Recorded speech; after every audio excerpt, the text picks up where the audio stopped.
Oke, cek. Assalamualaikum warahmatullahi wabarakatuh. Kembali lagi bersama kami di Umisel Channel.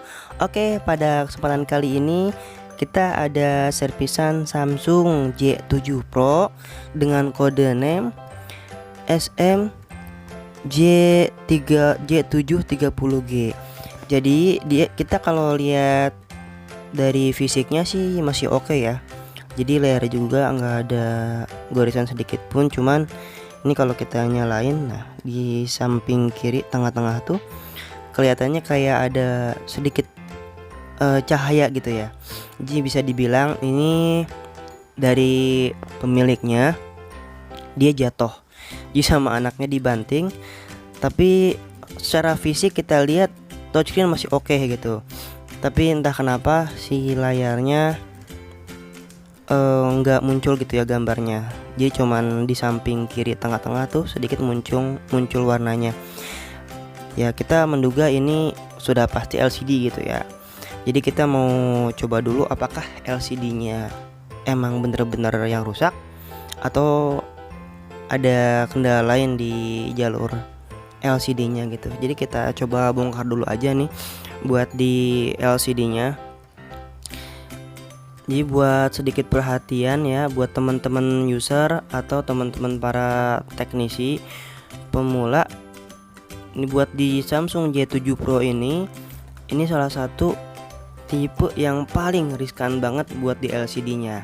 Jadi si LCD-nya itu udah mati tipis, dia gampang sekali buat yang namanya ngeblank gitu ya. Ini masih mending kalau misalkan ini udah garapannya LCD ya, udah dipastikan misalkan LCD-nya yang rusak, kita udah nego-nego gitu kan. Ini juga untungnya gitu, alhamdulillahnya dia minta yang ori gitu. Karena kan tingkat presisinya itu berbeda antara yang ori dengan yang KW ya, udah pastinya. Jadi kalau yang KW itu bisa dibilang sedikit rumit ya buat kita karena tingkat ketebalannya itu nggak sesuai gitu. Beda dengan yang OLED gitu ya, atau yang orinya. Ini kita coba bongkar dulu gitu. Jadi buat di teman-teman pemula paling takut gitu kan buat di J7 Pro tuh nah seperti ini. Jadi si LCD-nya itu tipis tapi touchscreen yang tebal. Bedanya di Samsung J7 Pro ini kita bongkar LCD-nya ya. Nah ini hanya segini doang. Kalau yang apa namanya LCD-nya itu LCD J7 Pro tuh tipis banget. Kalau J7 Pro ada kerusakan aja di konektornya itu jarang sekali ya yang ada yang mau ngambil. Apalagi buat tuser-tuser pemula, kalau yang belum tahu triknya itu sangat susah banget buat ngerjainnya. Karena di J7 Pro ini ya seperti itu, kalau mau ganti konektor ya resikonya LCD-nya. Cuman tetap ada trik-triknya kok kalau buat kerusakan di konektor tanpa merusak LCD-nya itu bisa juga. Jadi kita tinggal bantuan blower buat manasin samping-sampingnya biar agak sedikit ngangkat ininya lemnya.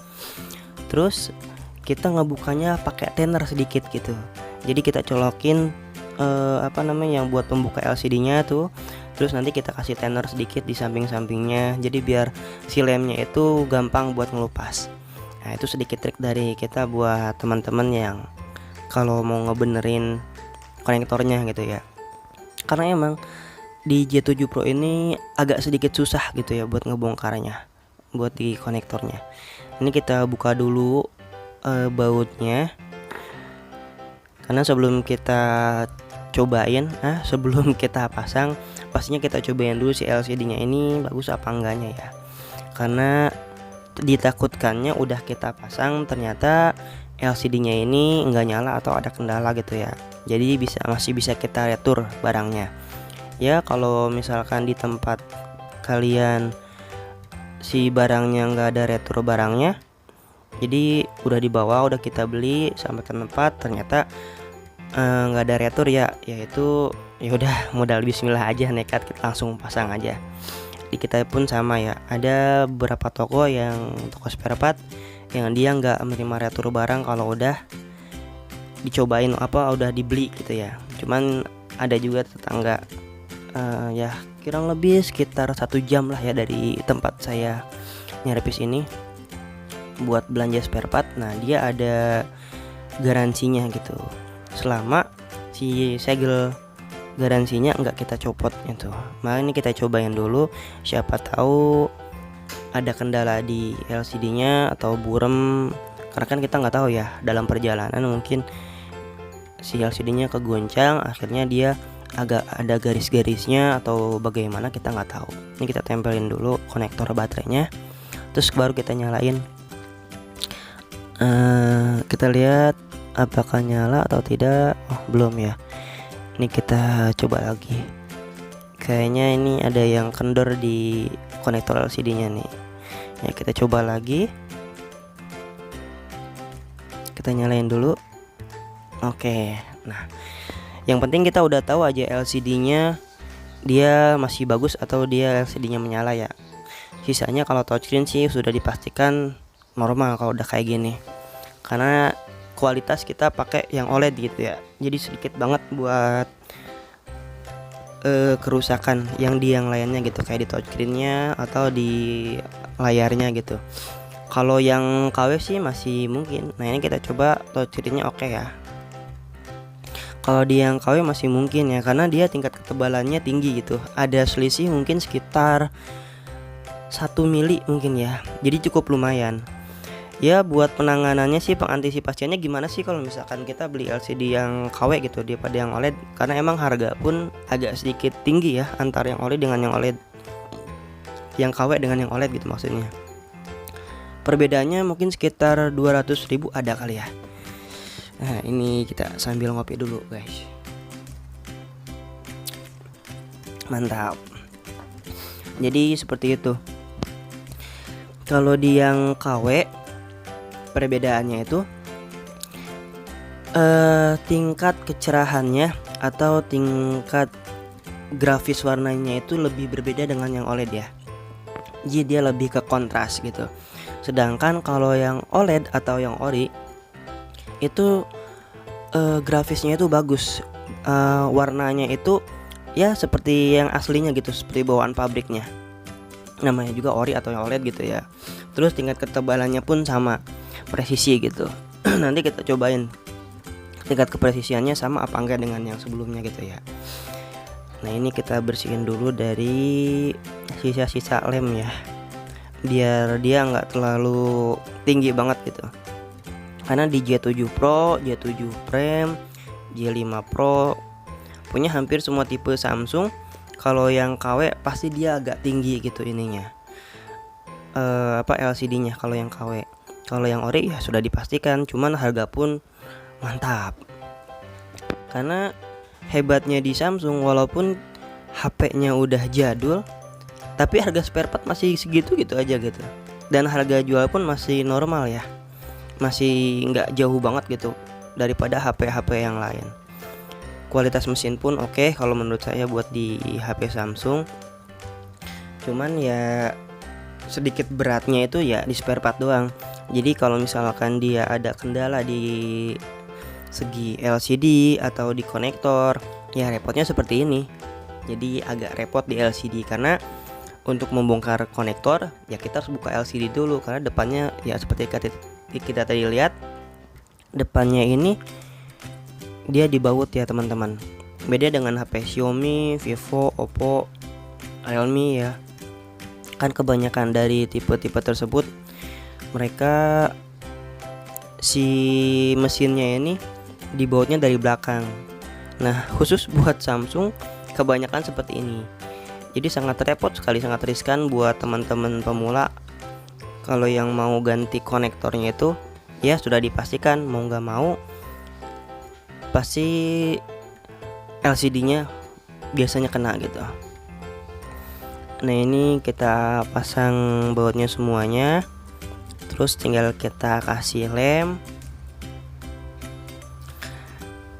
Nah sekarang tinggal kita kasih lem ya samping-sampingnya. Jadi buat di J7 Pro, nah ini kita pakai lemnya CP0002. Ada juga yang T8000 ya. Nah buat di J7 Pro nih, perhatikan buat pengelemannya kita cukup samping-sampingnya saja. Jadi kan ada di J7 Pro ini ada samping frame-nya sedikit gitu ya.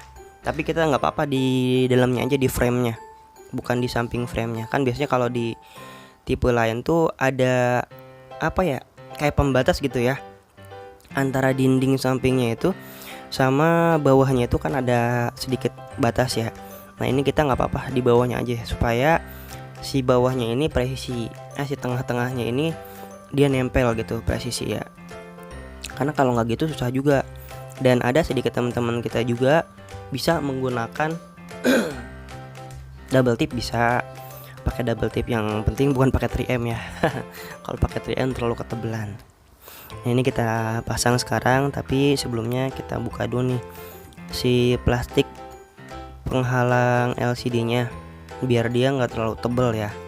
Karena lumayan walaupun sekiranya 0, berapa mili gitu, tapi itu mempengaruhi ya tingkat ketebalan si LCD-nya buat nempel di HP-nya ini. Ini kita buka dulu. Ini agak sulit juga nih nempelnya, karena lemnya lumayan ini. Biasanya gampang, tapi ini agak sulit ya. Kita coba buka dulu ya. Nah ini udah kita buka. Nah bedanya yang ori dengan yang OLED, bawahnya pun warnanya seperti warna tembaga gitu ya, agak orange gold gitu, kayak warna tembaga. Cuman kalau yang KW, bawahnya itu pasti warnanya itu kayak warna silver gitu, kayak warna LCD pada umumnya. Nih kalau yang OLED bedanya kayak gitu, bagus. Nah ini kita lihat tingkat presisinya pun oke ya. Nah jadi nggak ada space sedikit pun, enaknya seperti itu. Terus kalau yang KW gimana bang mengantisipasinya? Pasti kan samping-sampingnya ini dia agak sedikit ngangkat gitu ya. Kita nggak usah pusing, kita tinggal misalkan kasih lakban aja sedikit gitu ya. Terus kita kasih lem samping-sampingnya, atau kita kasih lem dulu boleh. Kita kasih lem dulu samping-sampingnya, ya sekira udah nutupin aja ya, nutupin sampingnya. Nah baru kita lakban seperti ini. Hindari penggunaan karet untuk di J7 Pro, J7 Prime dan lain-lain seperti yang sekiranya tebal. Atau kalau misalkan teman-teman mau pakai LCD KW, jangan pakai karet ya. Ya, J7 J7 Pro. Penggunaan di LCD ori pun sama. Jangan pakai karet karena ditakutkan dia malah ngeblank atau ada garis nantinya. Jadi saran dari kita buat teman-teman user atau teman-teman tuser, kalau di J7 Pro atau di HP Samsung yang tipe J dengan kalau ganti LCD, jadi disarankan menggunakan lakban atau menggunakan perekat yang lainnya boleh. Double tip boleh. Ini lakban kertas seperti ini pun boleh. Yang penting pakai lakban, bukan pakai kertas. Karena kalau jangan pakai karet, karena kalau pakai karet dia terlalu rekat ya, terlalu kenceng banget, jadi bakal ngerusak di LCD-nya. Ini udah kita nyalain, dia masih oke. Tinggal kita pasang kembali SIM tray-nya. Setelah itu ini catatan juga ya buat teman-teman, paling lama seperti ini ya kira-kira 1 jaman lah ya, kira-kira 1 jaman. Oke, tinggal kita tunggu kering. Oke, terima kasih dari kita. Assalamualaikum warahmatullahi wabarakatuh. Jangan lupa like and subscribe ya.